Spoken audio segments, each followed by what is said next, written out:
उसकी वैल्यू आपको मेंशन कर दी कितनी 2 volt, V input is 2 volt, the current I not sourced by the op amp is, और आपसे पूछा गया है यहां पर जो I नॉट करंट आ रहा है उसकी value, this I not current is asked to you. Okay, चलिए सिंपल क्वेश्चन वंस अगेन, तो जो कांसेप्ट हमने अभी रियलाइज किया वही आप यहां पर यूज करिएगा और इस क्वेश्चन को आप आंसर कर पाएंगे। तो दोस्तों ये क्वेश्चन पूछा गया इलेक्ट्रॉनिक्स पेपर में 2020 पेपर में। चलिए तो मैं सॉल्व करता हूं इस क्वेश्चन को आपके लिए। सबसे पहले अगर हम बात करें तो यहां पर जो फीडबैक कनेक्टेड है वो नेगेटिव फीडबैक है, मतलब और कुछ भी यहां पर इफ बट की बात नहीं की गई है। इसका मतलब है op amp is working in the linear region। Okay, यानी कि हम दो बातें कंसीडर कर सकते हैं। पहला, input current to the op amp is to be 0। Second thing is virtual shorting concept, यानी कि non inverting node voltage is equal to inverting node voltage, यानी कि V प्लस को हम मान सकते हैं V इनपुट, जिसे हम बोलते हैं virtual shorting concept. Okay, so virtual shorting से आप बोल सकते हैं यहां पर हमने बोला कि ये नोड है सपोज A, ये नोड है Vi, तो हम बोल सकते हैं कि जो VA है उसकी वैल्यू VI हो जाएगी, और जो कि कितनी दी गई है 2 वोल्ट। ये हम बोल पा रहे हैं because of virtual shorting concept. Theory class discussion में जो कंप्लीट सब्जेक्ट एनालिसिस है वहां पर मैंने वर्चुअल शॉर्टिंग कांसेप्ट को बहुत अच्छी तरीके से डिस्कस किया हुआ है, तो आप अटेंड करेंगे तो आपको समझ में आ जाएगा। ओके, सो सबसे पहले हमने रियलाइज किया। दूसरी बात, हमें यहां पर हम एक वोल्टेज मान लेते हैं, आउटपुट टर्मिनल है तो क्या माने V नॉट मान लेते हैं। ओके, अब एक चीज समझिएगा, यहां का वोल्टेज कितना है 2 वोल्ट है। ध्यान दीजिएगा दोस्तों, यहां पर कुछ करंट जाना नहीं है, into the op amp current is कितना है 0। मतलब क्या मैं ऐसा बोल सकता हूं ये 1 किलो ओम और ये वाला 1 किलो ओम दोनों सीरीज में है। यस, अब समझना जरा ध्यान से, ये 1 किलो ओम और ये वाला 1 किलो ओम सीरीज में है, मतलब ये यहां पर बन रहा है वोल्टेज डिवाइडर नेटवर्क। देखिएगा यहां से लेके यहां तक ये बन रहा है वोल्टेज डिवाइडर नेटवर्क। ओके, अब यहां बोल सकते हैं since op amp current is 0, op amp input current is 0, ऐसे बोल सकते हैं op amp input current is 0, hence 1k both 1k resistances form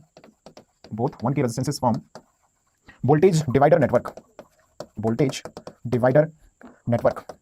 तो दोनों 1k रेजिस्टेंसेस का क्या फॉर्म करेंगे इसमें दोस्तों, वोल्टेज डिवाइडर नेटवर्क फॉर्म करेंगे। हेंस हम बोल सकते हैं यहां से कि जो V नॉट होगा वो, अगर मैं VA की वैल्यू को लिखूं तो थोड़ा सा इक्वेशन के हिसाब से लिखें, अगर एक स्टेप और लिखते हैं कोई प्रॉब्लम नहीं है। देखिए हम अगर यहां से लिखें तो VA इक्वल टू लिख सकते हैं V not into 1k divided by 1k plus 1k। क्या ऐसा बोला जा सकता है 1k सीरीज रेजिस्टेंस हो गए, हालांकि देखिए सीरीज में नहीं है क्योंकि op amp यहां पर कनेक्टेड है, बट op amp के अंदर करंट नहीं जा रहा है, मतलब इस 1k में जो करंट जाएगा वही यहां पे जाएगा, तो हम बोल सकते हैं कि ये वोल्टेज डिवाइडर नेटवर्क बन रहा है क्योंकि op amp का करंट यहां पर है 0।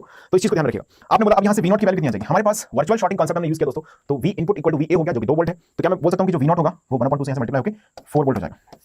ओके, अब हमने इस क्वेश्चन का आधा सेक्शन सॉल्व कर लिया है। अब जरा वापस सर्किट पर जाते हैं और इजीली हम कंक्लूजन की तरफ बढ़ सकते हैं। ध्यान देना, यहां का वोल्टेज हमको मिल गया है 4 वोल्ट। ओके, अच्छा यहां का वोल्टेज कितना है, एज यूजुअल वर्चुअल शॉर्टिंग से हमने फाइंड किया, यहां का वोल्टेज है 2 वोल्ट। तो क्या हम इस 1 किलो ओम रेजिस्टेंस का करंट निकाल सकते हैं, इसको आप कुछ भी बोलते हैं I1 बोलते हैं, क्या हम इसकी वैल्यू निकाल सकते हैं, बिल्कुल निकाल सकते हैं। ओके, अच्छा हमने इसमें जो करंट जाना है इसको भी हम निकाल सकते हैं, I2 मैंने बोला इसको। मैंने यहां पर दो करंट मान लिए दोस्तों, एक हमने माना I1 इधर जा रहा है, I2 इधर जा रहा है और I नॉट इधर आ रहा है। तो क्या मैं अगर इस नोड पर, इसको आप कुछ भी मान लें, नोड आउटपुट नोड मान लें, या हमने चलो मान लिया इसको C नोड मान लिया, एट नोड C अगर हम KCL लगाएं तो हम ऐसा बोल सकते हैं कि जो इनकमिंग करंट है वो I नॉट है और आउटगोइंग करंट है एक I1 और एक I2। यानी कि अगर मैं आपसे बोलूं KCL एट नोड C, तो आप क्या बोल सकते हैं, आप बोलेंगे इक्वेशन हो जाएगा I नॉट जो करंट है जो कि इनकमिंग करंट है वो इक्वल टू किसके I1 प्लस I2 के, I1 प्लस I2। अब दोस्तों सिंपल सर्किट लॉ हमें यूज करना है। अच्छा बताओ I1 की वैल्यू कितनी होगी, यहां का वोल्टेज 4 वोल्ट, यहां का वोल्टेज 2 वोल्ट। एज यूजुअल अभी मैंने डिस्कशन किया, रेजिस्टेंस R है, ये वोल्टेज V1 है, ये वोल्टेज V2 है, करंट I यहां पर फ्लो हो रहा है, तो I की वैल्यू हम लिखते हैं V1 minus V2 bye R। कई बार मैं इस चीज को लिखता हूं बोर्ड पर, वही सिचुएशन यहां पर देखो V नॉट 4 वोल्ट है, 4 माइनस 2 डिवाइडेड बाय 1k, ये हो जाएगा I1।